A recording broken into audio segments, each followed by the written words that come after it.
Hello, everyone. Welcome to Meticulous Talks on March 16th. I'm Chris Gores. And I'm Hifrock. Hello. Oh, hi. Yeah, I don't have a good transition for when it hasn't been a long time since we've streamed last. It's only been 2 weeks. Yeah, yeah. Um, Hello, everyone. Hi, welcome to this week. We are going to be talking about spoilers. Technically, we're already in spoiler season for the next set. Yeah. It's been a little slow, perhaps. Not quite the rapid fire stream we've seen before. Then again, this set probably isn't coming out until after Continentals or something. Most likely, yeah. Yeah, which is going to be several months away. Uh, Several months is a way to put it.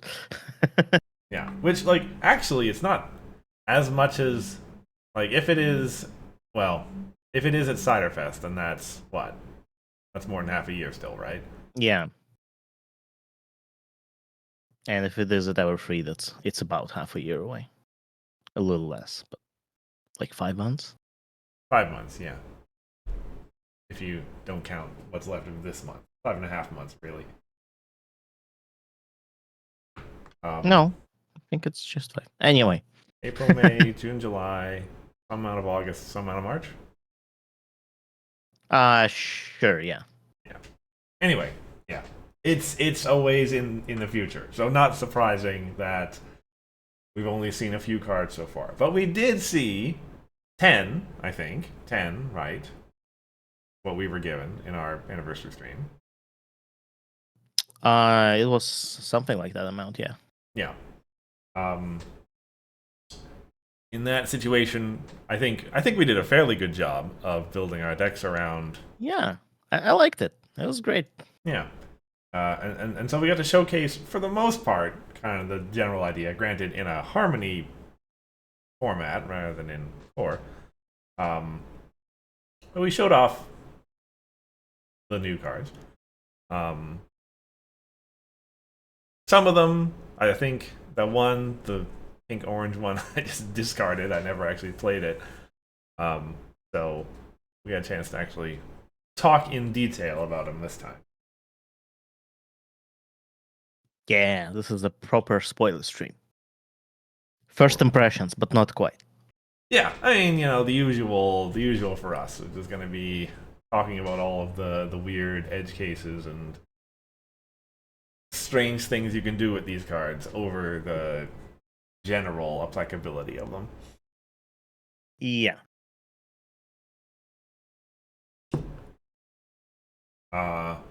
So any reason not to just go for it?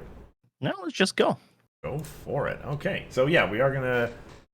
I don't think these are in any particular order, except for just the order that I was sent the cards in. So we are starting with charging up a 1-cost, 1 power purple friend that says when you play a card, this card gets +1 power till the end of the turn. A unicorn. A unicorn, correct. Yeah, this was in your deck, so I guess you can. This was in my deck, yeah. Well, this is an entry card, and I liked it. When you play it, it's 182 power. And then if you need more entry, you can just play some other card first, right? Mm-hmm. And it is generally nice to have power by just playing card. Like, playing cards is something that you do all the time in any deck. Most of the time, yeah. Yeah, So that makes if you play this then rush makeover it, that's 3 straight away. Right? yes. Yeah. That's pretty cheap to just get. Yeah, I mean, if you had rush makeover in your hand. Well, say your main wasn't flipped over, then it would. Then you'd actually need to do some effort to get 3 in another color. No, what does this have to do with the main? You just target this card. Well, I mean, if your main was flipped over and you needed 3 back in another color, you would just have played rush makeover on your main to start with. Oh yeah, that's true. That's true. But yeah, and especially purple does tend to play a lot of events and such as one of its main things, ways of operating these days. Yeah, purple has like a lot of utility events that you can either hold off until you play this card if you really need the power. Maybe this card is what gives you wreck for those events. And yeah, like Tranquility or Twilighting, cards like that. Mm-hmm. Yeah.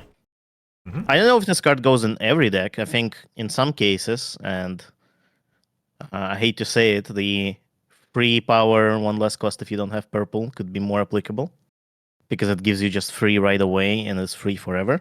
Well, as long as that friend stays in play. Did you already mention that Yeah. this card will see itself being played? Yes. Yeah. As I said, it's 180 for 2 power when you play it, Mm-hmm. which makes it even better. But yeah, I like this card. Yeah, this seems like yeah, great for aggro decks and mid range. Yeah, like maybe a control deck will probably just find other ways of getting its wreck.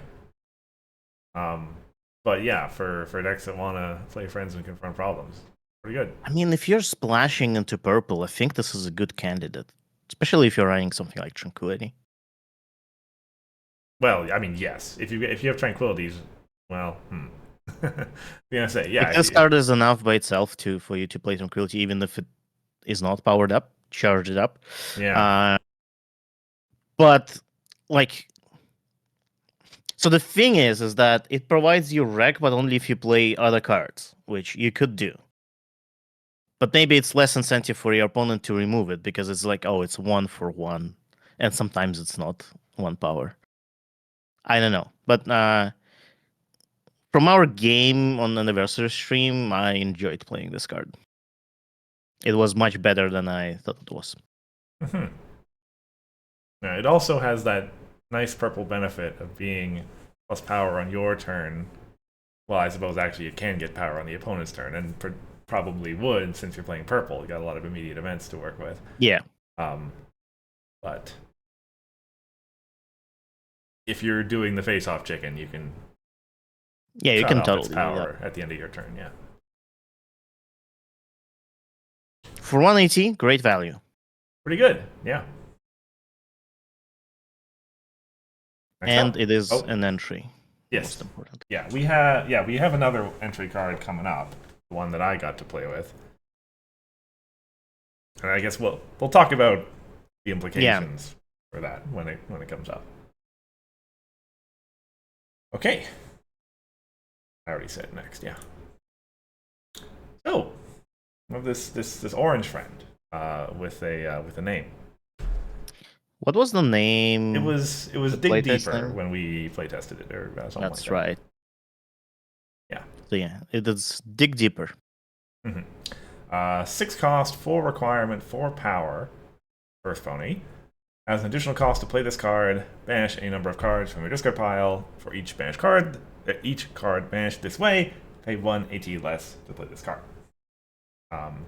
So, kind of going back to something orange.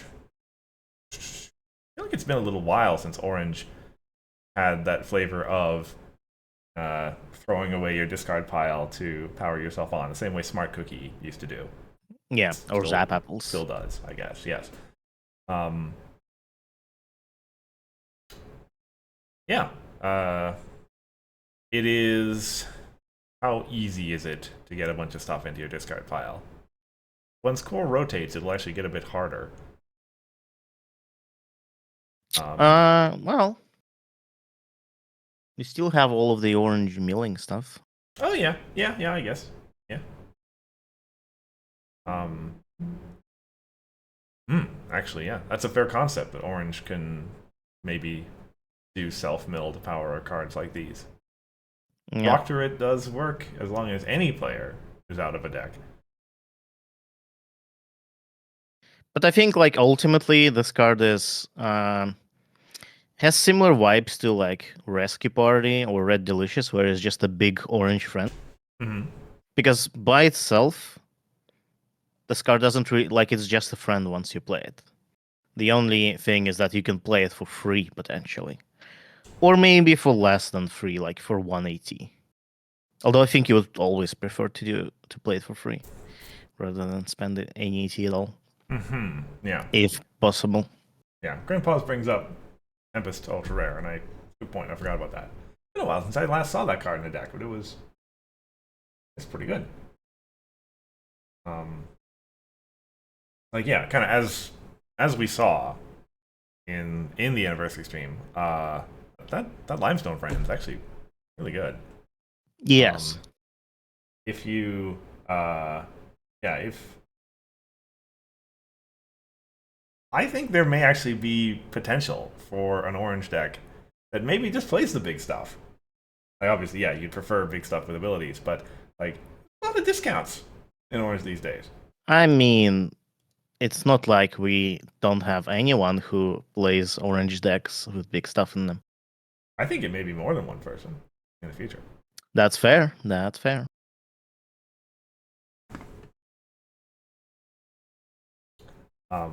At least two. I end up doing.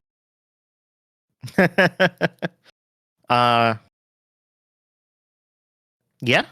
I mean, for big orange, I think it's a great card. If you find a way to fill your discard pile, yes. But I think of all colors, that's the easiest for orange. If Yeah. only Apple Bloom Remarkable was here. Well, yeah, that's you're gonna have to wait. Well, you're gonna have to play Adventure for that. Yeah. The best format. All the good stuff's in Adventure. See, I'm forced to say that Harmony is the best format. Because it has most Trixies. I see. Okay. I guess. Yeah. Yeah. But if it wasn't for that, yes, I would agree with you. I guess speaking of magicians. Oh, yeah. Yeah, so this is right. This is the card that I feel we didn't give a fair shake in the anniversary stream. Because it was in my deck, but I just discarded it like 3 times and never played it. Yeah, Magician of Pink Chaos at 3 cost, 3 orange and pink requirement, 3 orange and pink power. An Alicorn. But not royalty. Not royalty. Chaotic Alicorn. When this card is flipped, this is the Chaos effect. When this card is flipped, exhaust an opposing character. That character doesn't ready during its controller's next ready phase. And then, during a face-off, at immediate speed, retire this card to search your deck or discard pile for a chaotic card, and reveal it, shuffle your deck, and put that card on top of your deck. So, yeah, during a face-off, you can, as long as that card is not in play or in your hand, you can put whatever you want with a chaotic ability on top of your deck, if you retire this. Yes. And realistically, you're playing Pinky Sense, so if it's in your hand, that also works. So this is a toolbox for chaos. Pretty much. Yes. Yeah. Yeah. And you can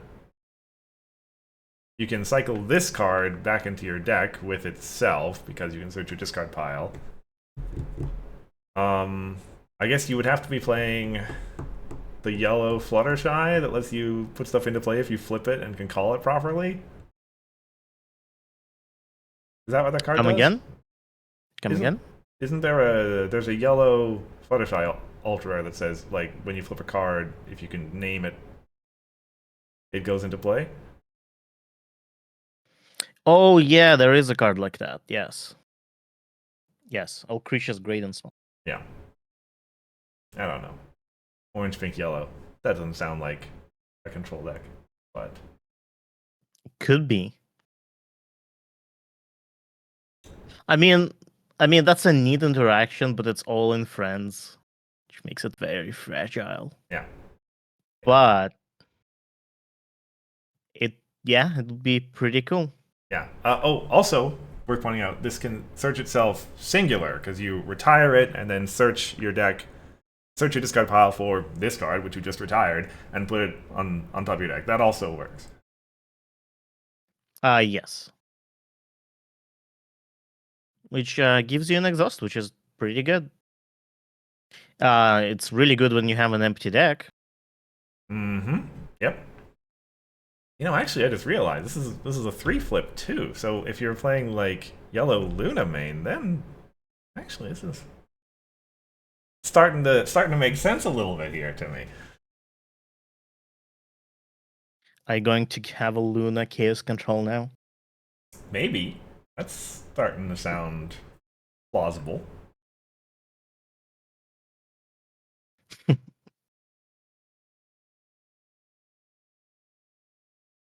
I mean, there's no Changeling throne anymore. Nothing to stop you. Yeah, yeah. Well, at least not that we know about. Yeah, it's gone. Mm-hmm. The chaos effect on this is pretty good. That's a bailout essentially. Yes. Um, and goes on characters. But Yeah. Sorry. yeah. Yeah. But playing this card does cost 380. Yes. And it is a one-time effect. Well, Yes. ish. Like you have I mean, yeah. for every 380 you pay, you get the effect once. And you have to go into some considerable effort to get it back into play after you've used it once. Yeah. So yeah. Which I think if there's anything we've learned, it's that allowing toolbox decks to do their thing over and over again without significant cost is probably a bad idea. What do you mean? We should have just reprinted Dr. Hooves. That card was great. I don't know why was it banned. It was so nice. Great things often are. Next card? Yeah. Okay. Odds and evens. This was the problem I was playing with. Yes. 0 bonus, 3 pink and 2 not pink to you, 7 wild to the opponent. At the start of each player's main let me clarify that, each player's main phase, you may choose odd or even. If you do, characters with power matching your choice can't, that's important word as well, can't contribute their power confronting this problem this turn. So you choose the odd or even parity, I think is the word, that does not contribute to confronting the problem. Yes. So that's interesting because it's 3 pink and 2 not pink to you. That's an odd number and an even number. But you could get it with like 3 characters, Yeah. or either 3 of 2, or 2 or 3. Yeah. Or I guess if you wanted to confront the problem, you could just not choose. You could just decline the trigger. You can do that. Yeah. Yes. Change to say friends instead of characters. Interesting. So the way I see this problem is that it is a distracted lead actress, but better. Mm-hmm. Because distracted lead actress, it's like static, but here you choose, so you can make like a decision could be based on what your opponent is doing, and also this card is helpful for chickening, right? Yes. There's Because all kinds of weirdness you can do with that because the choice applies to both sides on whichever turn you're on. Yeah. Yeah.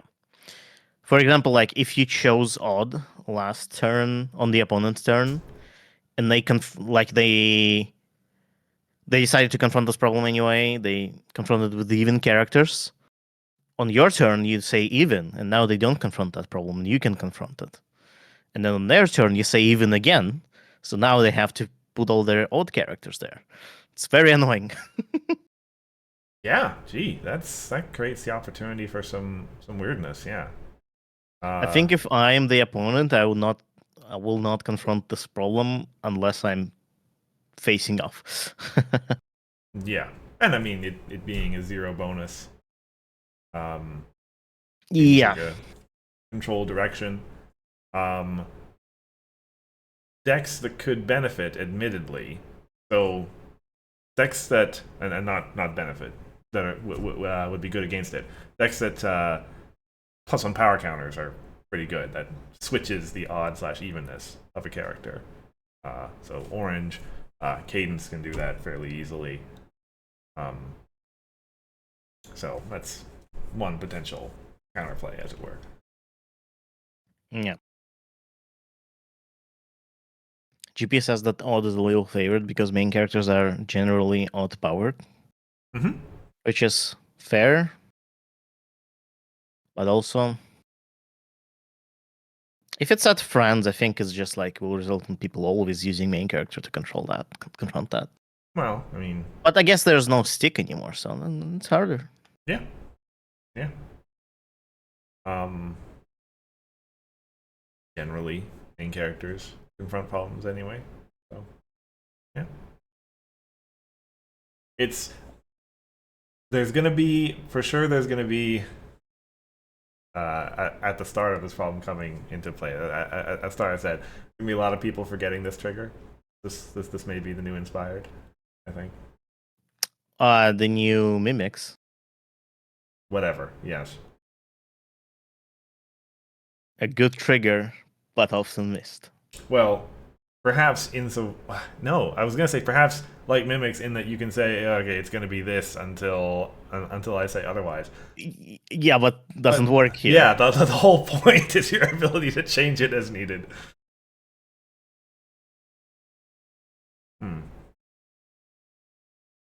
So yeah, very interesting problem. Very interesting problem. Yeah. I don't know if aggro will run it, but pink control. Pink control. Yeah, probably. Like as you pointed out, you can be really annoying with this.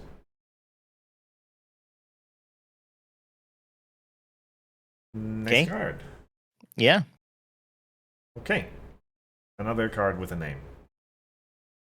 And a subtitle. And a subtitle. The other one distinctly did not have a subtitle. It did not, that's right. So cost 1, requirements of 3, blue and purple, power of 2, blue and purple, Pegasus, which says at immediate speed, discard a card to give this card +1 power, and eccentric 1 till the end of the turn. Eccentric is a purple thing, that's not unusual. Till the end of the turn. We have seen eccentric on purple before. Sorry? Yeah. Yeah. We have seen eccentric on purple before. You may move this card at the end of the turn, frighten this card. So again, this is one that you played with. Mm-hmm. I planned to use this card more. And I think I was trying to use How About You with it, to either rally it or frighten an opponent's card, right? Mm-hmm. Yeah. Because doing that is a win-win situation, basically. Yep. But it's kind of hard to use otherwise, I think. Yeah, I mean, it's a nice burst of power. It's 1 for 2. Because, like, you discard one card. You could discard more than one card, but discarding cards is not a small cost. But yeah, you can discard a card, get like free power somewhere for free for just the cost of one card. That's a good value, but you only get to do that once. And I think rallying this card is not something that you would generally do. Yeah. At least that's my impression. Like, you would use the effect once to however much power you need, to however much eccentric you need, and then that's it. Probably. And I was gonna say probably just once, because you mentioned, the discard is not insignificant. Discarding one card is really, really good, I think, with this card, because it's a movement and 1 power. Right. But if you discard a second one, all you get is 1 power extra. Well, it's useful if you're trying to do the Luna shenanigans, where you move between problems during confront steps. You could do that here too. So if you get a movement out of your discard every time, that's really good. But if you're discarding just to stack power, I don't think it's worth it. Yeah. Actually, that's a fair point. That you get the movement every trigger. Mm-hmm. I just need to want to move the card. Yeah. If you can move it into a place where it loses its abilities, then it won't get frightened, right? No, it will still get frightened because this is Oh, a right. single Because block. it's the single. Yeah. Okay. Yeah. The trigger that makes it frighten itself is floating there. You know, it would be cooler if it said turn over this card, because then it would, if you do it twice, it will be unfrightened. Is Because it that would turn over and then turn over again if you so? used it If twice. it turns over the first time, doesn't the modifier fall off it? Oh yeah, it does become a new card. That's unfortunate. Yeah. No fun. We're not allowed to have any Worded in such a way that it works.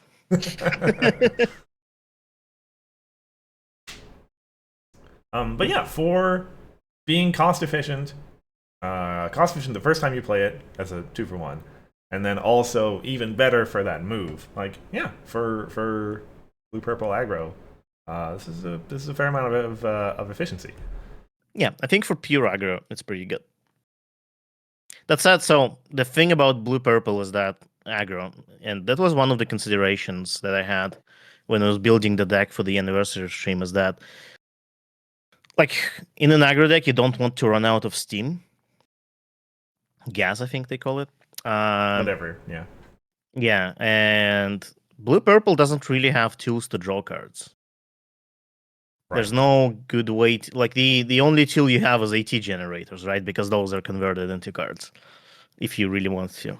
But otherwise, yeah, there are no amazing tools.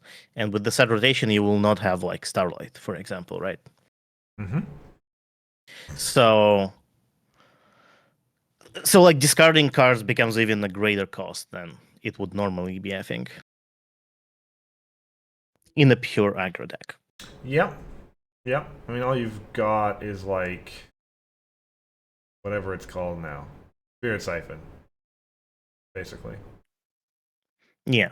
If your deck has a good number. I mean, of there's events still in it. AT generators. Like there's High T and there's Trixie, but generally it is hard to refill your hand. There's no tools like Gabby. Mm-hmm. Mm-hmm. If there was Gabby in blue purple, then hell yeah, We would be in a good place. Yes. we would be in a good place. This card would be so good with that.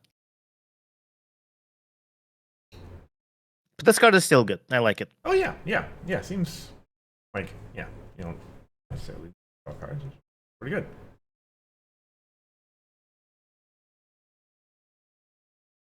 Yeah, you have Daybreaker, sure, but That's the right. That's the blue purple one, right?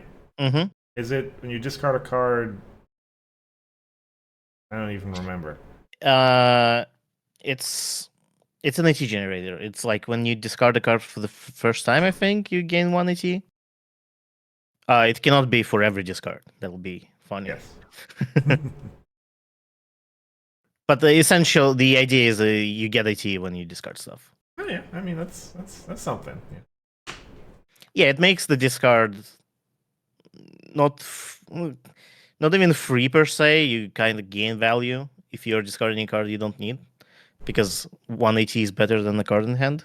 Mm-hmm. But yeah. I mean, with more cards like Daybreaker, it would be cool to have a blue-purple discard deck. I mean, Living Silver tried that once at one of the online cons last year, I believe. So, anyway. Mm-hmm. Nice card. Prognostication is another card that was in my deck, and I don't think I really used it properly.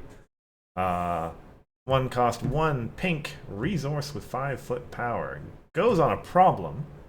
When this card enters play, you may uncover a face-down troublemaker here. Kind of throwback to very old pink resource called Bell Tower. Mm-hmm. At least is the way I feel about that. At immediate speed, retire this card to look at the top 3 cards of your deck and put those cards back in any order. So gonna scope things out, but that's 4. Not 3. And you're only allowed to put stuff back on top, not on bottom. And not from your hand, so not really. Yeah. Like Scotland's Not even really. Okay, sorry. Yeah. So sure seems like a farming card. No, it's a chaos control card. Well, those both apply, I think. Yes. I mean, I guess chaos. Yes, it'd be chaos farm if it was any kind of farm. Yeah, at a cost of 1 additional cost, you played the Troublemaker, and now you play this. You get the Troublemaker's effect immediately on this turn rather than on the next turn. Is good. Generally, you would do that with a villain. Which, yes. Yeah. I don't think any other Troublemaker gives you a higher value proposition than that. Unless you really need to stop that confront now. Mm-hmm. Yeah. But yeah, villaining right away is really, really good. So, yep. What we really need now is the portal for resources. You can do that technically, right? No. Wait. No. It would need to work with that doesn't attachment work. stuff. Yeah, it would need to work with attachment stuff. That I mean, when you work. put a resource into play, I assume you can attach it to stuff. Like when you, the rarity has thing works. So just a simple portal and resources should work too. Yeah. The rarity had that creates a bunch of tokens. Yes. Right. Yeah. Accessories. She just puts them into play, right? And that implies that you can attach it to stuff. So, as their description, host description, it's called. Yeah. Which now that I'm thinking about that, I'm not sure that necessarily should work. Because the descriptions are always worded as play on a thing. Yeah, it says play. Don't say put into play. That's true. Maybe something to clarify in the rules if necessary. Maybe. Anyway. But I mean, portaling resources would be cool. There are very few resources, but this one is pretty nice. Mm-hmm. And Herd of Adoring Fans would be fun. Yes. And it's not like we can, Stygian is there. Stygian is not going to be there after the rotation, but right now, Stygian is there. So really, portaling resources is not that much worse than playing Stygian, right? Or portaling Stygian for what it's worth. Mm-hmm. Enterplay's original wording on resources is still one of those relics in the early game we despise. I wish the host descriptions were not part of the text box, but were like their own thing, because they are. I mean, yeah, they should be a trait, perhaps, or yeah. Or have like their own little text box somewhere. Anyway, just force Ara to change all of the resources. Change the template, re-render every single card. Yeah. That's not a big deal. I'm sure it's fine. I mean, the result is a better game, right? So of course it's worth it. It's true. It's true. All right. So yeah. Back to talking about this card. You guys knew what you were signing up for when you chose to watch this stream. Yeah. Yes, 1 cost Villain Bomb, and then later you have the option to arrange the top 3 cards of your deck right before face-off, one would assume. You only, you don't have any, you may have some knowledge of those cards, but you're probably fishing for a chaos effect in there. Yeah. So, yeah, if your deck has a good number of chaos effects in it, then good for you. Otherwise, kind of just, hoping for luck. I think so generally generally the resources that are played on problems are pretty bad. For the And the most part. reason they're bad is because the problems are very easily replaced by a lot of things in the game. Face-offs, effects, and so on. And you lose their effect. So they're pretty temporary. But I think this one is an exception because this resource actually doesn't do anything. It has a one-time effect, and then it kind of just sits there without doing anything. And then at immediate speed, which is whenever, you could use it. And like usually you do have a face-off before. Like the only time you would not be able to use the last ability if a problem was replaced without you expecting it, like with bait and switch or something. Right. That's like the only time you would not be able to use that effect. Yeah. One thing that just occurred to me is that this card, I mean, it's been staring me in the face, literally, but this card has a very low requirement, right? Just one thing. Yeah. So you could, on the first turn, play Troublemaker, this, Uncover Troublemaker. But with which main? Well, with a pink main of some kind, presumably. Yeah. What kind? I think usually Skystar is the preferred. Oh no, I know which main. Unfortunately, the core rotates, but if it didn't, it's Bugle's Cruise Director deck. Oh yeah, could be. Yeah. But yeah, I was thinking Finally. in terms of playing control, blocking a confront to flip main before your opponents had a chance to open the turn. Blocking lesson plans is a thing, of course.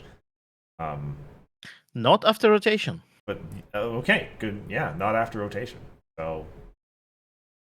But we also don't really have confront to flip mains after the rotation either. Well, yeah, not so far as we know, I guess. Yes. But yeah. I like this card. We'll see where it ends up. And yeah, it shares one rec as Pinky Sense. And I think if you're playing like Farm, which is where Pinky Sense used to see a lot of play, splashing into pink is very worthwhile for these two. Yeah, and you don't have to splash very much. Just one rec. Another thing for the adventure is that this card also works fairly well with Pony of Shadows, as does Pinky Sense. Good point. Yes. All right. Our last card with a name. And no subtitle. No subtitle, yeah. 2 cost. 2 unicorn. It is a unicorn. 2 blue power. 2 blue unicorn as well. Yeah, 2 blue power. 1 blue requirement. At immediate speed, retire this friend to frighten an opposing friend. So you're getting a 2 cost, 2 power body, and then at some point later down the line, frighten. Is this a like templating change? Because usually an effect like that would say retire this card. Not retire this friend, as if this card can be not a friend at some point. I don't know. Just something that immediately popped out to me. Blame playtesting language. Okay, fair enough. So there's no card that turns friends into something else. I see. I can stop theorizing now. Yeah. So yeah, that will be proofed at a later date. Sure. Fair enough. This is, I mean, it's I think efficient, right? Yeah, it's not bad. I don't think it's like extremely powerful or something. Mm-hmm. Like compare this to Rutherford. Yes. But that one obviously has 4 rec and not 1 rec, which is a difference. But the power level of those 2 cards are also on different levels, I would even say. Rutherford is reactive and he stays in play and blah blah blah blah. Playing this card in my deck, I liked it. It was a nice control tool to have. Yeah, I mean it is a nice, good entry card for early game. And unless the opponent removes it, which seems unlikely, because it's just a 2-power body, you're gonna get the value out of it. And maybe you used it, as an event to stop a confront, or maybe you needed to retire something to home limit. So, all right, well, just retire this and frighten something over on your side. So the only thing is, so when I see this card, I kind of start comparing it to Professor of Loyalty, who is also a 2-power for 2 friend, an entry card without any requirement, also frightens a friend, although conditionally, and stays in play as well. Mm-hmm. So, and like Professor of Loyalty, at least as far as I'm aware, doesn't really see too much play, right? It's not all over the place, no. Yeah. If anything, you'll like Professor of Laughter is like better than that, and even she is not extremely common. Yeah. She's there, but she's not everywhere. Yeah. I mean, So entry kind of gets outclassed by Rush Makeover and your favorite entry cycle at this point. yes, correct. So I'm skeptical about this card being like used very often because I think Professor of Loyalty will be a better option unless you really need to frighten stuff in the early game, I guess. I don't know. Maybe in the control deck it's fine actually. Hmm. Hmm. I mean, yeah, I think for blue control slower mid range, you're somewhat limited in options actually in blue in terms of your immediate ability. I mean, there are cards like Sabacally Attack, etc. Yeah, but yeah, you're somewhat limited in your disruption Yeah. stuff. Just like the way I see it is that if you're like a control deck or whatever, and you're not running blue primary, you would rather run Professor of Loyalty because that's also Full entry, yeah. there's also an entry. It's a card that has multiple uses.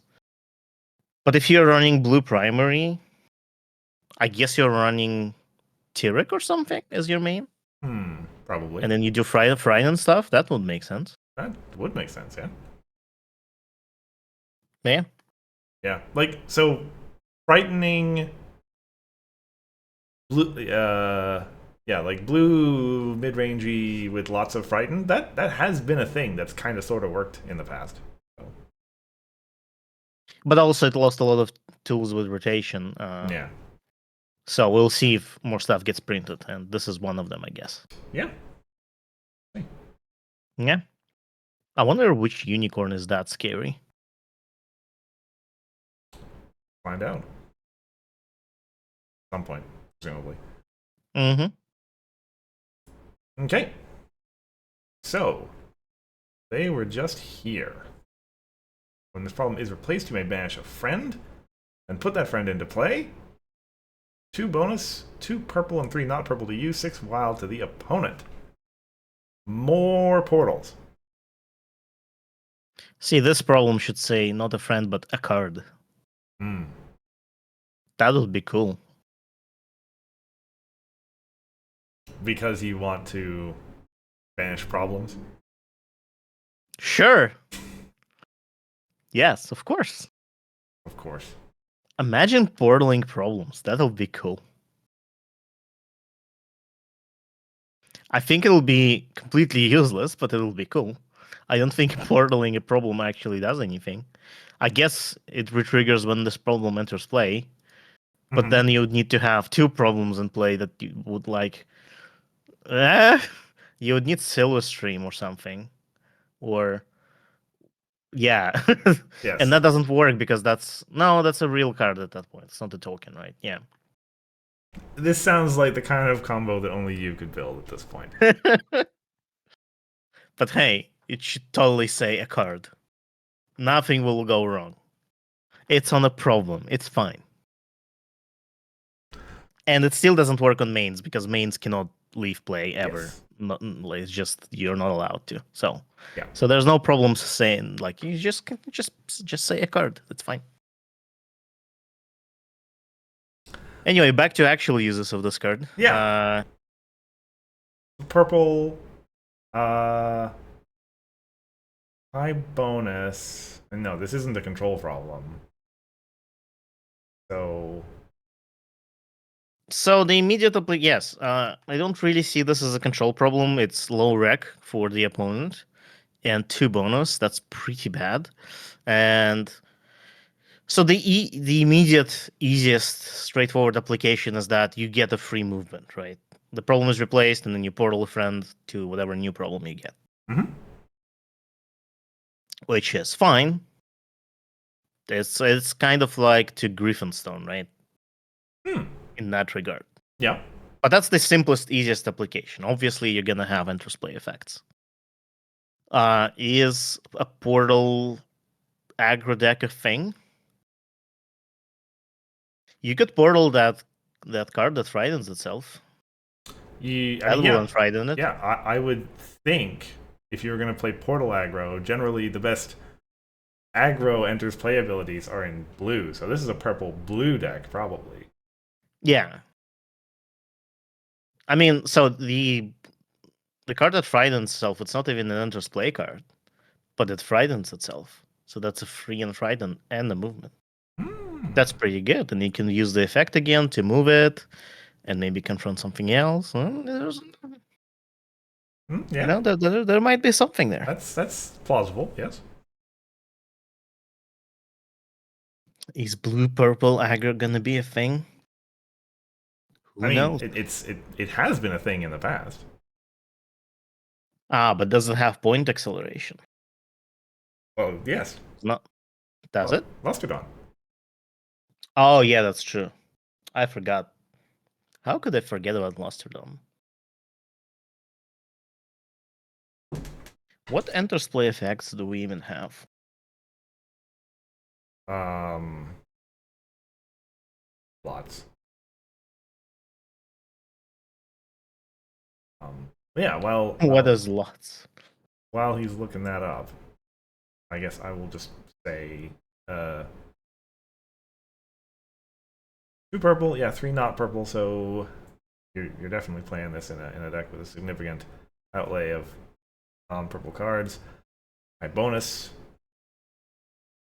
aggro purple loves its. Oh, you know that's Animoy. Good point. Yeah, Mustardon is not exactly happy with this problem. Yeah, with this Given that she problem, but can't confront it it's on her still own. useful for other things, right? Yeah. Like you don't play you will not play Lasterdon just because you run this problem. Mm-hmm. Looking at the interplay effects in blue purple after the rotation, it's kind of sad actually. The best one is the flurry card. And then maybe Professor of Loyalty. And then maybe Gourmand guy. Right. He gets but like it's all kind of uh so unless the set brings a lot of good synergy with portaling like stuff in blue or purple. Uh Hmm. yeah. Interesting. Thought we'd be in a place where there's no good portal effects in blue and purple. Mm-hmm. You wouldn't ever use this to banish an opposing friend, right? Portal an opposing friend. Well, if you run citywide shield, it's just a removal Oh, now. is so yes. And if you don't run citywide shield, then But like with citywide shield, this problem is basically that white problem. I don't remember what it's called, but when this Right. problem is solved, banish a friend. That's basically that. Yeah. Uh, which is honestly not like it's okay, but it's not amazing. And if you're doing all of that stuff, that sounds like you're running control. And if you're running control, you're probably not running this That's in problem. this problem. Yeah. Fair enough. So yeah, I think, yeah, I don't. Is there a situation where you banish an opposing friend? Maybe to move them out of the other problem. Hmm. I mean, yeah, like the score phase is necessarily wrapped up by that point, Yeah. unless this problem got replaced for some other reason. Yeah, it's hard to justify. Yeah. But I mean, we'll see if this problem gets used. It is a high bonus. I guess we're not necessarily starved for 2 bonus point problems, especially in blue these days. Yeah. Purple doesn't have that many high bonus point problems though. So, Mm-hmm. Well, well, I'm pretty sure there was another purple problem with 2 bonus. oh, there is recipe research, yes, That's right. That's the one I was thinking of. but that's it, I think. Have some wildcard problems and maybe some other colors. Anyway. Yep. Next card. Oh yeah, this is mine. Understudy. No subtitle. 1 cost, 1 white power. We'll get to your question in a moment. Grand pause when I finish reading this. A breezy. I had one of them in a while. When you play this card, reveal the top card of a player's deck. If that card has greater power than this card, put that card into its owner's discard pile. Give this card +1 power until the end of the turn. Then repeat this process. So if I'm not mistaken, you're repeating the entire text block, or like where does the repeat start? From the reveal. From the right, from after the trigger phrase. Yeah.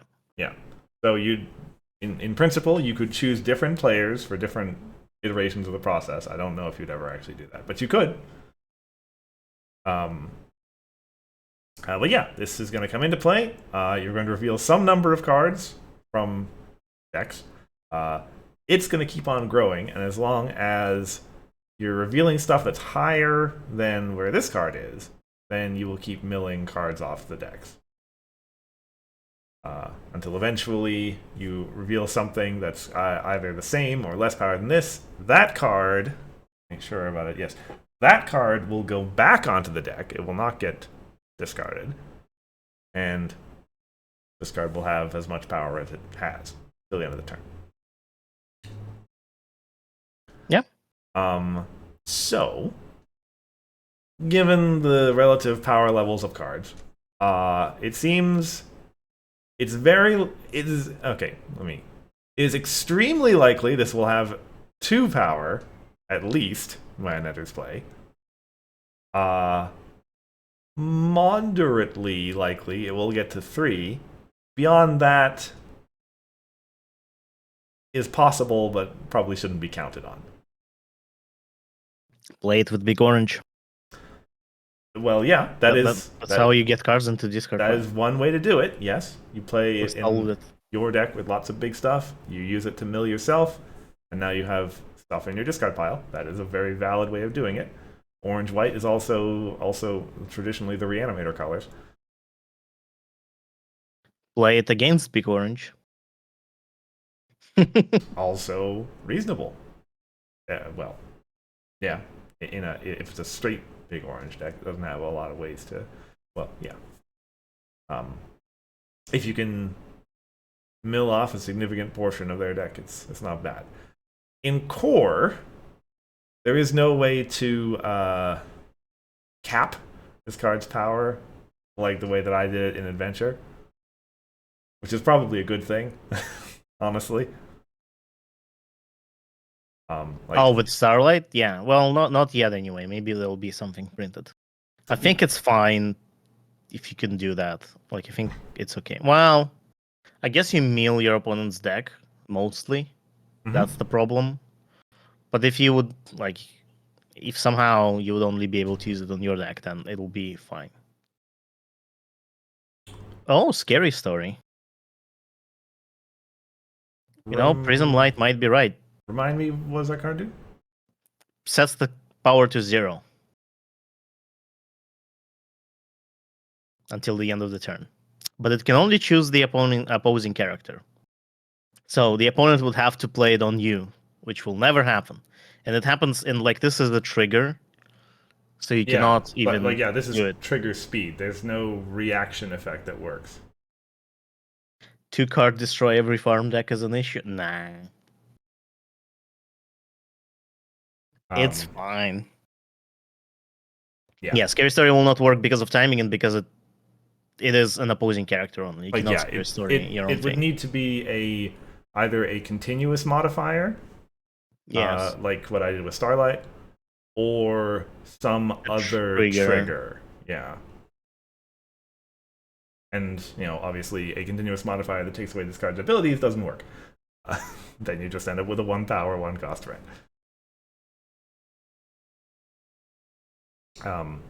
So yeah, like in principle, this is probably the closest that we have in core. If there was some trigger that allowed you to like reattach an overwhelming aroma onto this thing, then you could do that.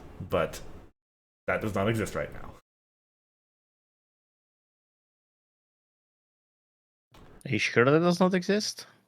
Don't we have triggers that reattach stuff? Maybe I'll need to look it up. But that does not exist. I spent a fairly significant amount of time trying to break this card after I got it revealed to me. And Starlight thing was the closest thing that I could come up with. I'm pretty sure there's no way to break it in core. Okay, no, I have a way. Okay. Are you ready? So you know that problem that we just talked about, that portal stuff. You have 2 of them in play, and then you do a double face-off, and then you portal. Yes, then you portal Stygian and this card, and then you have 2 triggers. You have the Stygian trigger and this card's trigger. Right. You do the Stygian trigger first. This is a when you play, not a. Oh, this is when you play. No. Oh, that's so sad. It is. Come on. I had like this grand plan built out to break this card. And yet. Now, for what it's worth, still fine entry. As I said, you can be reasonably confident this is going to be 2 for 1. You can be fairly confident this is going to be 3 for 1. That's pretty good. Pretty good entry. Are we getting 2 in play post rotation? Obviously, my opponent plays 1.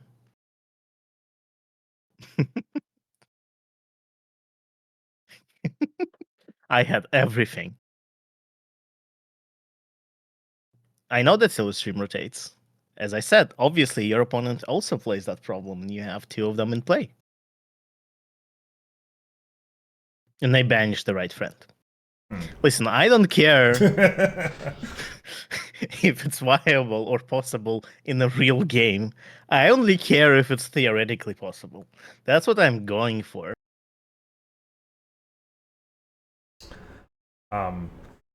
Given that this is also a 1 cost, 1 entry friend that matches up with the purple friend that we saw earlier, that's kind of implications about this being a potential entry cycle.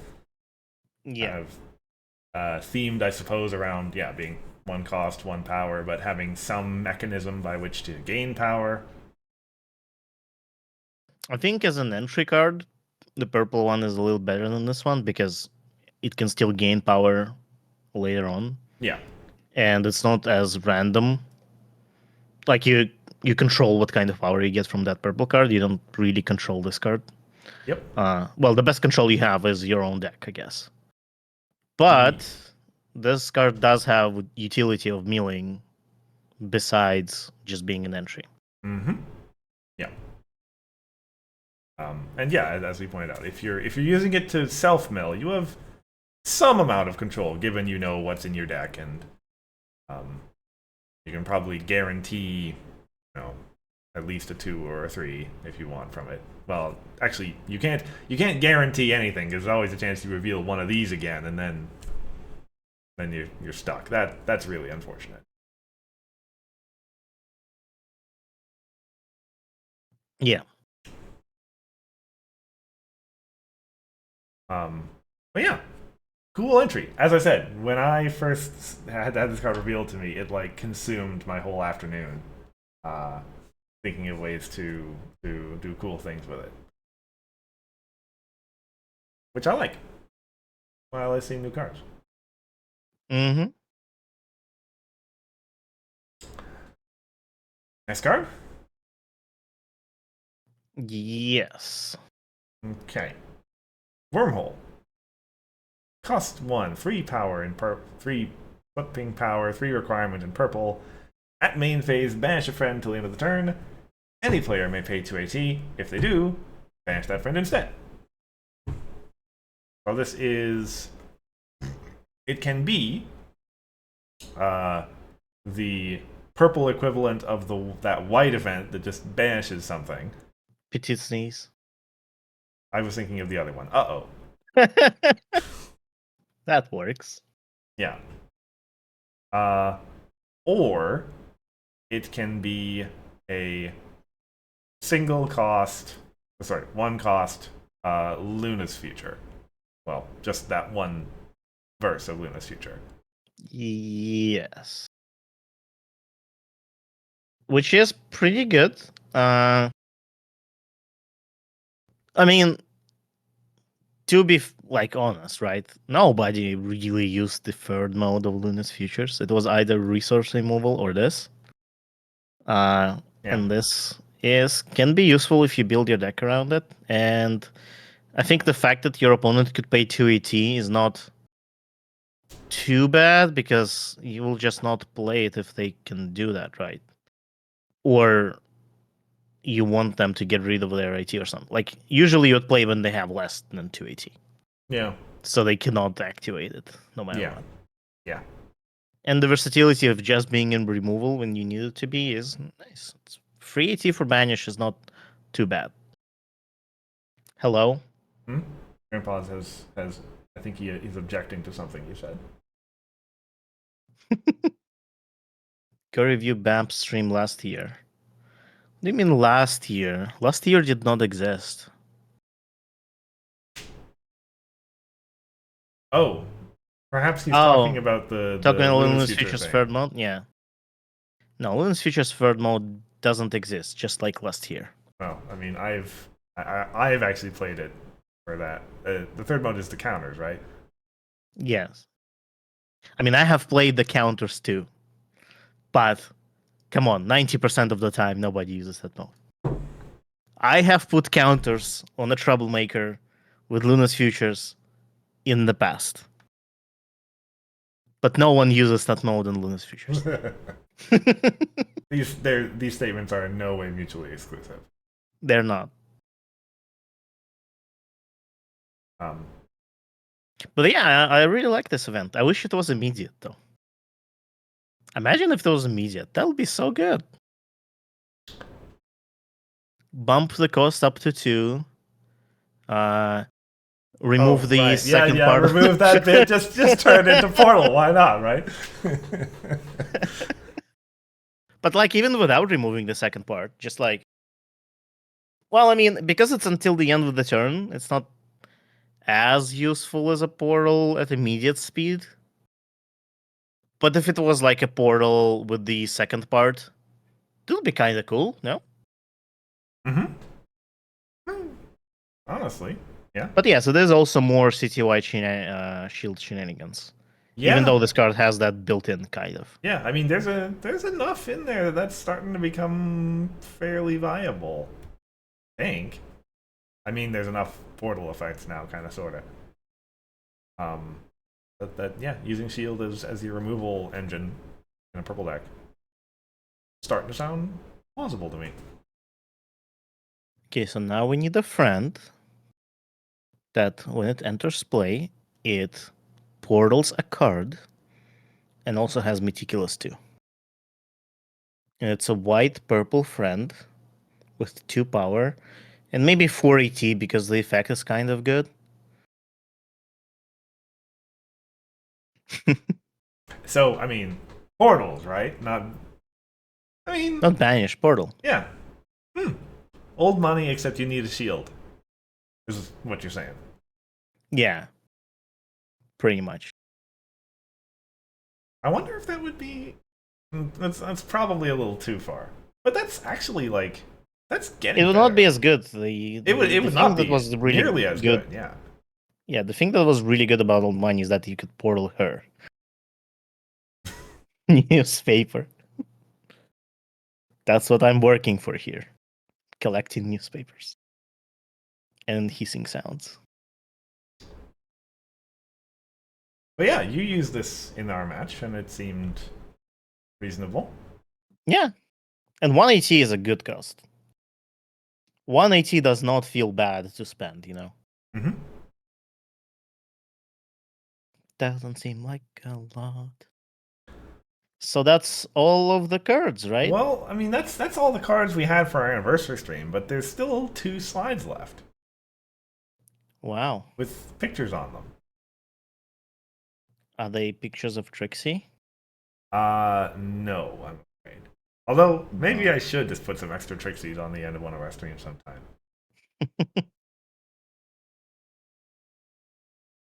I suppose they could be Trixies at some point in the future. We don't know yet. Hopefully. But Maybe yeah, that's the scary unicorn. you know, could be. But yeah, I feel like I've raised the stakes here enough. Let's look at 2 more spoilers. Thank you, Grandfathers, for sending us these 2 more spoilers. We start with Flyby Attack. Cost 2, 3 requirement, 4 flip event that at immediate speed frightens a friend. If you own that friend, unfrighten it, then move it.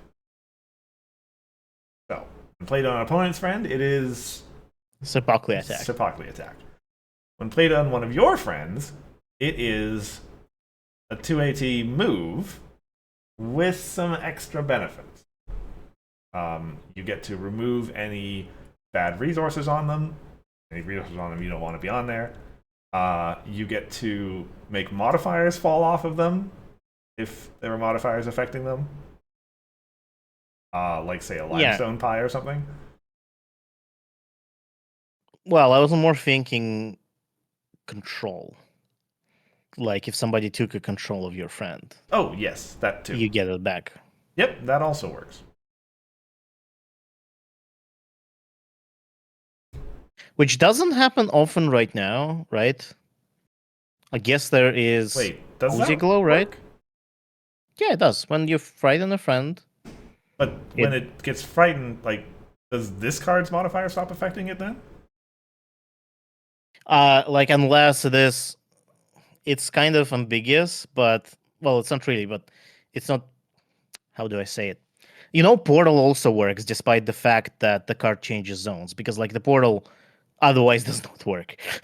You I know, guess, yeah. so it's the same thing here where like if in effect explicitly is calling out that something happens to the card after its state transition, like it still tracks it. Okay. It's a little bit ambiguous, but yes. Okay. Well, okay. Yeah, that's fair enough then. Um.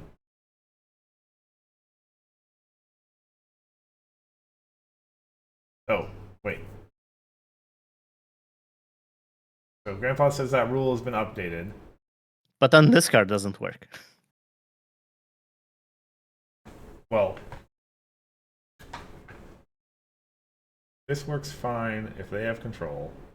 But now what Cursed was referring to is that the second sentence, if you own that friend, I guess it would still like despite the fact, yeah, if you own that friend and frighten it, that would refer to the new friend that was created then the card was frightened. So it does keep track, right? It has to. I guess. Otherwise it does yeah. not work. Yeah. I mean, yeah, it wouldn't work on your own friend if that wasn't the case.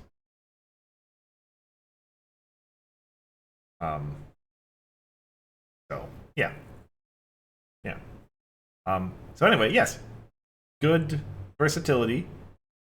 I think most of the time this is probably just a Sophocles attack. But does have that good versatility for your own stuff. Oh, Yeah, okay. The and rule has been updated to allow this to work. Okay, good. Oh, the rules has been okay. So I guess what GP meant is that it's no longer ambiguous. Yeah. But yeah, it's been a weirdness for a lot of cards. But generally, the guideline is if the card does not work otherwise, then it works.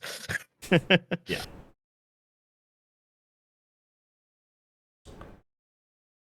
But yeah, I mean, it is very versatile, right? It is either a movement for free always, or a frighten for, well, not free, but like 2AT.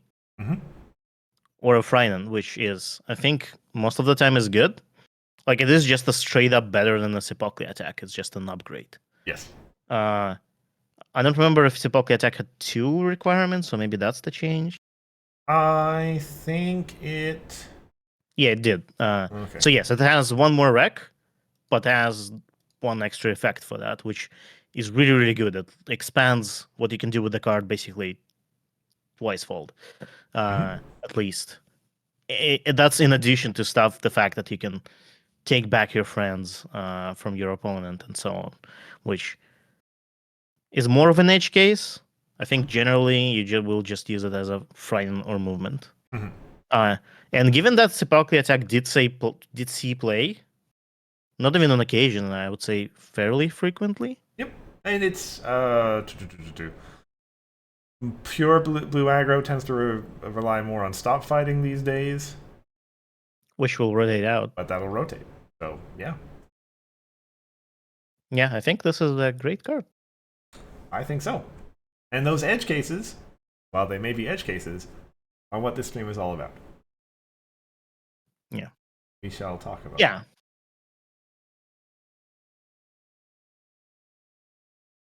This card? Is this the first card that refers to ownership? Wait. No. I don't think so.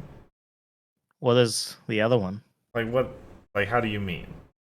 Not controller, but ownership.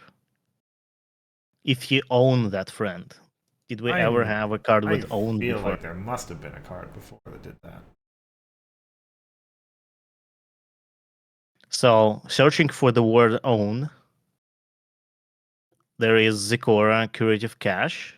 Mm-hmm. You may play cards which you own that have been banished face down by friends named Zikora. Yeah.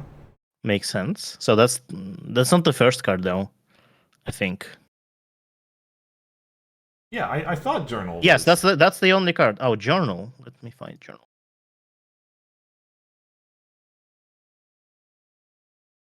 The blue resource. Oh yeah, that's true.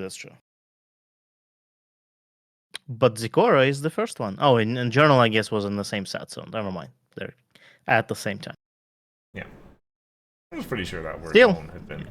But yes, infrequently done, for sure.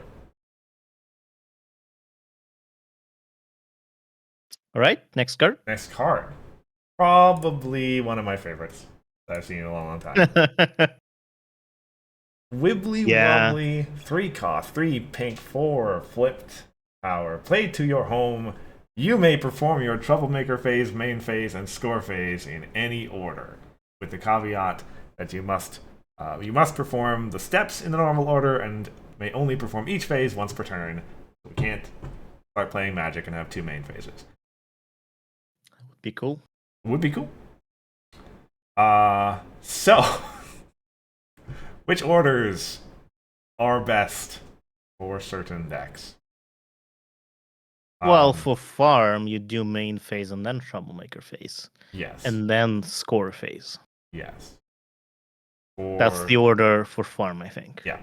For aggro against opposing Troublemakers, it may be the same thing as well. Troublemaker phase after main phase. I think for farm, actually, you do... You do score phase main first? phase, score phase, and then Troublemaker phase, yes. Because you play Troublemakers, then you confront problems, and then you uncover Troublemakers. Sure. And then if you did not defeat them next time, I think you do Troublemaker phase first. It depends. It depends on like what's cool about this card is you can change things around based on the situation. Mm-hmm. Mm-hmm. Yeah. Do you ever do score phase first?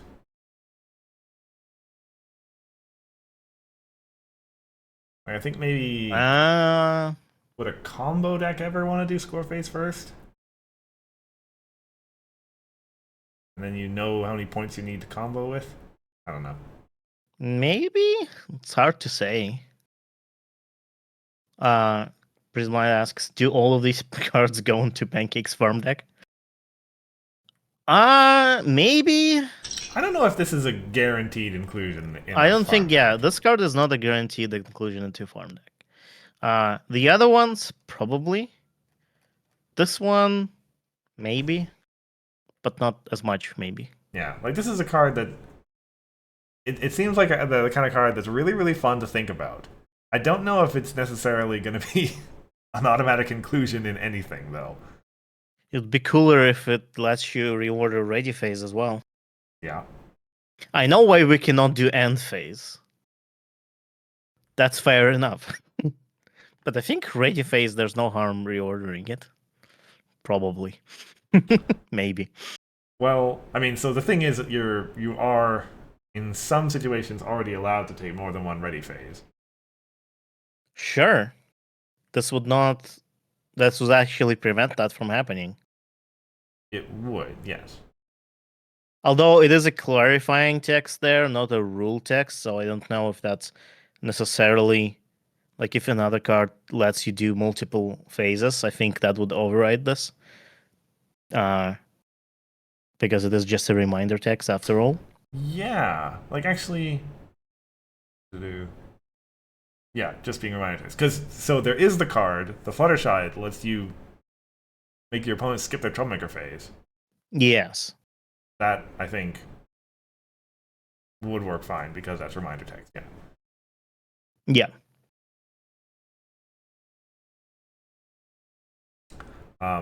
Anyway, yeah, the possibilities are open to many different ways of doing things. Shenanigans.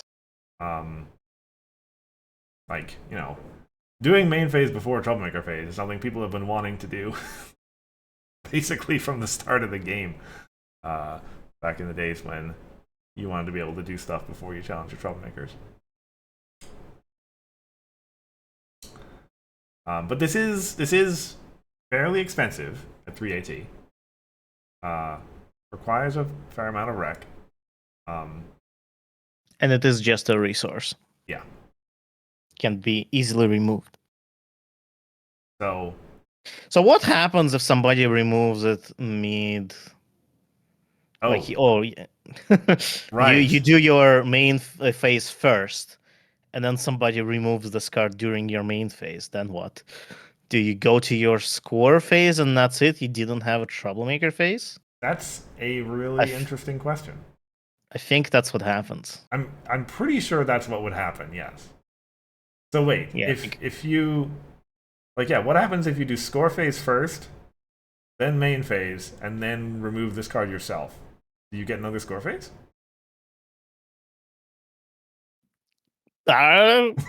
Good question. It really depends on how the rules are worded. Really depends on how the rules are worded. Another interesting question is, do you declare the order when you start, or do you just say, okay, I'm doing this phase now, and then at the end of that phase you say, okay, now I'll do that phase, and so on. Yeah. Because I think that's how it works. It doesn't say name an order or something. It says you do them in any order you want. But yeah, once this card is removed, then you stop doing them in any order you want. Which, I mean, my intuition, I don't know what rule changes we will see, or what will be in the FAQ entry, and I think the rules will change to accommodate for this or something. But I think what you said would be right according to my intuition. Like if you did the score phase and then the main phase and then removed the card yourself, you would have another score phase. Right.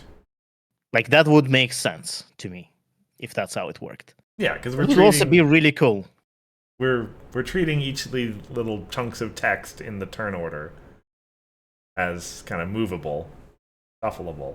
But then once this modifier goes away, everything snaps back to where it was before, and we just keep on processing from where we currently are.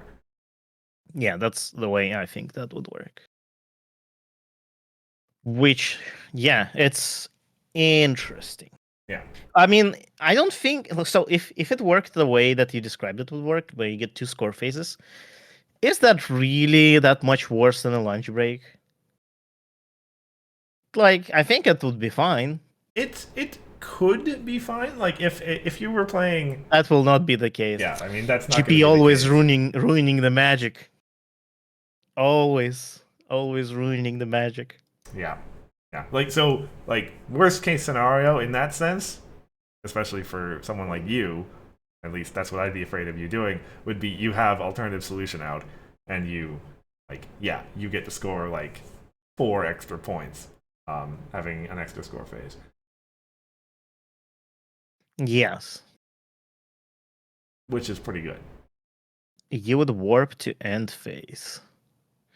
Then getting this card removed would be really, really bad, right? Because so if as soon as this card is removed at the end of the whatever phase you're doing, the phase ends and then you get to the end phase. If your opponent removes that, you basically skip a turn. That's very bad. Yeah. I don't think that's how it should work. It would be nobody would play this card ever because nobody wants to skip their turns with just a simple flick of a resource removal. Mm-hmm. Come on, GP, give us 2 score phases. It'll be fine. We'll see. Yeah. So It'll be clearly fine, I promise. clarifications will happen.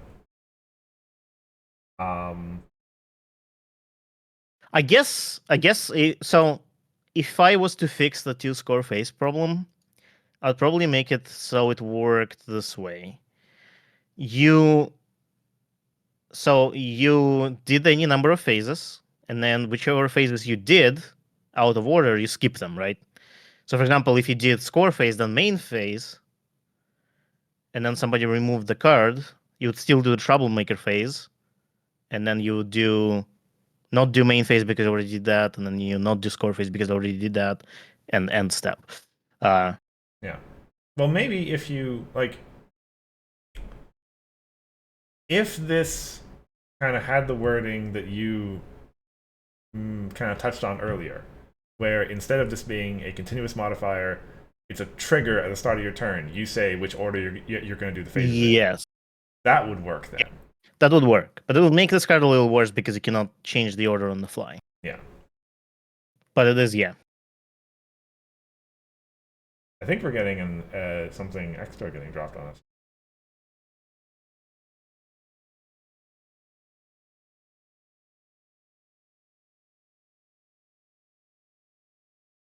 But yeah, the way it should work correctly, quote unquote, is yeah. If you say you did main phase first and then somebody removed the card, you would do troublemaker phase and then the score phase, skipping the main phase in the middle. So basically, you would start over, but skip all of the phases you already did. That's the way I see it. Oh, there's a link. Yeah, give me a second. It is an ally. Oh. Magician's Assistant. Mm-hmm. Ally. When you confront this card, it's a colorless friend, 2 cost, 3 power. When you confront this card's problem for the first time each turn, put a magic counter on one of your cards. Wow. What is a magic counter? What indeed? What does it do? This card is useless. It does literally nothing. Literally nothing. Well, it's a 3 power 2 cost friend. That's it. Um, yes. Without something to do with magic counters. Card seems pretty bad. Maybe. Well, presumably there. It would be funny. It would be very funny if they print a card that says put a magic counter on one of your cards, and that just does nothing. There's nothing else that mentions magic counters anywhere, ever. See, it should be a spell counter. Then it would actually be flavorful, because you would put those counters on Trixie, so she could give you more AT. Hmm. See, then it would make a lot of flavor, like magician's assistant. You know. Yeah. Mhm. Yeah, yeah. Could it? So, I mean, that makes me think if there could ever be a card that just like is like a counter bank that you could pick pick any of the kinds of counters that have ever existed in the game and put one of those on a friend. Well, there is finger snap, right? I mean, yeah, that requires you to already have one of those counters. But yeah, it will be. I don't think you can reasonably do that with any counter in the game. I'm pretty sure that would break some things. But Yeah, it would be cool to see like a card that improves some other card through some ways. We kind of have that with Starlight and Sunburst, right? Where they're right. two like kind of effects on their own, but they do clearly synergy with each other. But like a support card would be interesting, right? A card that improves other cards in some way in their effects or something. I don't know. Hmm. Trixie's main issue is not having enough spell counters. Print a card that says, uh, what would the wording be? Basically, it would let you remove all of the counters from Trixie and give you that much AT immediately. That sounds fun. Yeah, that sounds amazing. Let's do that. Purple needs more AT gen and more meticulous. I mean, I'm not going to argue that we don't need more Meticulous. I think. We need a card that says increase all of the meticulouses by one. So meticulous 1 becomes meticulous 2. And Meticulous 2 Meticulous 2 becomes. becomes meticulous 3. Yeah. Meticulous 0 becomes Meticulous 1. Yeah.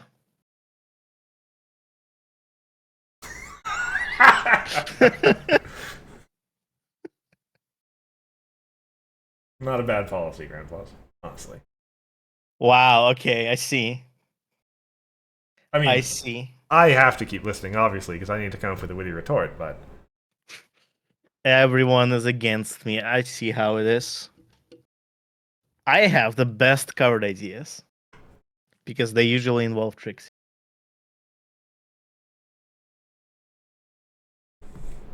But yeah, I guess not much can be said about this card until we know what magic counter yeah. is. A hint of a new mechanic Mm-hmm. of some sort. Could be a big one, could be a small one. Could We'll see. be, uh, what was the name of the mailbox counters? Postage counters? I think so. Yep. Could be literally 2 cards that reference this mechanic. Or 3, I guess, technically, because the main spike did too. It would be cool if, like, imagine the entire set was built around magic counters, but then the next set after that would also like use them. So it would be not just a mechanic that happens within one set, but maybe like kind of A block thing, maybe, yeah. a block thing, yeah, core part of the block, maybe. I don't know. It would be cool. We'll find out. We'll find out. Like because like Enderplay tried to do like the tribal things with Harmony, but it only lasted one set. Right. It's just Friends Forever. That's it. We've seen like 1 or 2 Harmony cards after that, and it would be cooler to have a more mechanics that are more uh, present throughout many sets. Mm-hmm. Like hasty cards. Yeah. Well, I guess there aren't that many hasty cards. Well, there's But you know what I mean. on occasion, yeah. Yeah. Dilemmas. Well, I mean, I guess dilemmas, strictly speaking, are a mechanic. I consider them more of a card type, really, but Yeah, dilemmas are really weird how they are a card type, but also not really. hmm They're a card subtype, but actually it's just a trait. And it's really weird how it is a resource in your hand, but it's a problem in your yeah. in For what it's playing. worth, like I think that was one of Interplay's biggest successes. This game, like, Dilemmas? yeah, As a it, control player, I disagree. it was a complete shift to the way the game was played, right? Like they dropped that first dilemma on April 1st, and everyone was like, "Oh, this is just an April Fool's joke. There's no way this is a real card." Because it was so radically different from anything we'd seen before. Um, and then it turned out to be a real thing. Yeah.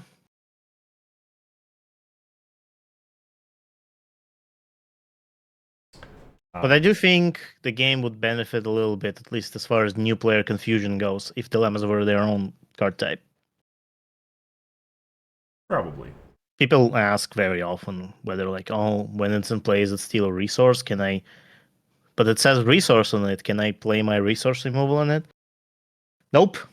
Nope. Yeah, that's fair. Mm-hmm. All right. Well, I think that's a good length for the stream. Yeah. This is it. This is all the cards. Or at least all the cards we currently have. I don't think Grandpa's is going to give us any more. Not right now, at least. Um, although the curiosity has been piqued with this whole magic counter thing. You can't let this secret just stand on its own for too long, GP. You gotta give us something to explain it at some point.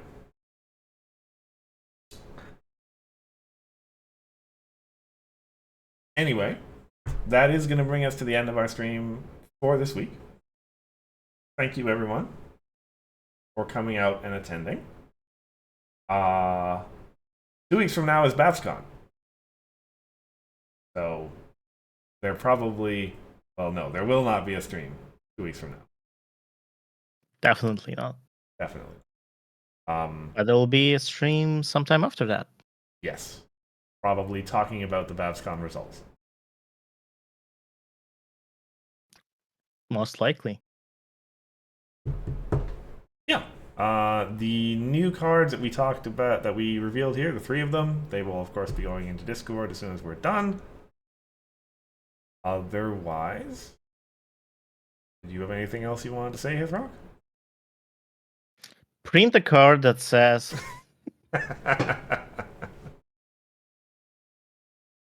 I should have just turned the stream off right there. That would have been. yeah. Print a card that says cuts off. Missed opportunity. Yeah, missed opportunity. Oh well. Again, thank you everybody. Thank you, Hithrock, for being with me. We will let you know sometime in April, probably, when the next stream will be.